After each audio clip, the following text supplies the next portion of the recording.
Friends, இனிய ஒரு மதிய வணக்கம். நாம் இப்போ எங்கே இருக்குன்னு பார்த்தீங்கன்னா வாப்பி டவுனுக்குள்ளே தான் இருக்கோம். டவுனுக்குள்ளே வந்து நம்ம ஊர் என்ன ஊர்னா அயோத்தி கட்டமடு சிங்காரப்பேட்டை பக்கத்தில் அண்ணா இருக்காரு. நம்ம மச்சான் உட்காந்துருக்காரு.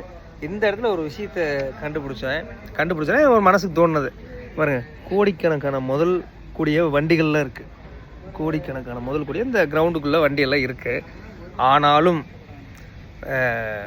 ஒரு யாரோ நட்ட இந்த மரம் தான் இப்போ இவ்வளோ கோடிக்கணக்கான வண்டி முதல் போட்டு நிப்பாட்டி வச்சுருந்தாலும் இந்த வண்டியோட இந்த மரத்தினுடைய நிழலில் தான் எங்களுக்கு அவ்வளோ பெரிய கூலிங் கிடைக்குது. அதுக்காக தான் கடவுள் சொல்கிறாரு, இந்த ஒரே ஒரு மரம் தான் இந்த கிரவுண்டில் இந்த ஒரே ஒரு மரம் தான் இருக்குது. இந்த மரத்தினுடைய நிழல் அவ்வளோ கூலிங் கொடுக்குது. வண்டியில் போய் படுக்க முடியல. ஆனால் அதுக்காக தான் பெரியவங்களும் எல்லாருமே சொல்கிறாங்க, மரம் ஒன்று நடுங்கன்ட்டு. கண்டிப்பாக இந்த மாதிரி மரம் எங்கே இருந்தாலும் வைங்க, மரத்தை இருந்தால் வெட்டாதீங்க. பேசிடுறேன். இந்த ஒரு மாதிரி எல்லாரும் மரத்தை நடலாம். உங்களால் முடிஞ்சது சும்மா நம்ம குளங்குறை குட்டை அந்த மாதிரி இடத்துல ஒரு விதைப்பந்தை தூவி விடலாம். ஏன்னா நானும் வீட்டில் விதைப்பந்தை நிறைய வச்சுருக்கேன்.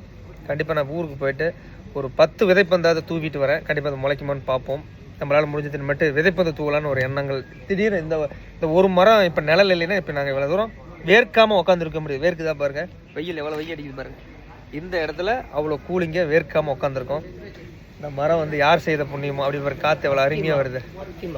ரொம்ப ரொம்ப சந்தோஷம், ரொம்ப நன்றி.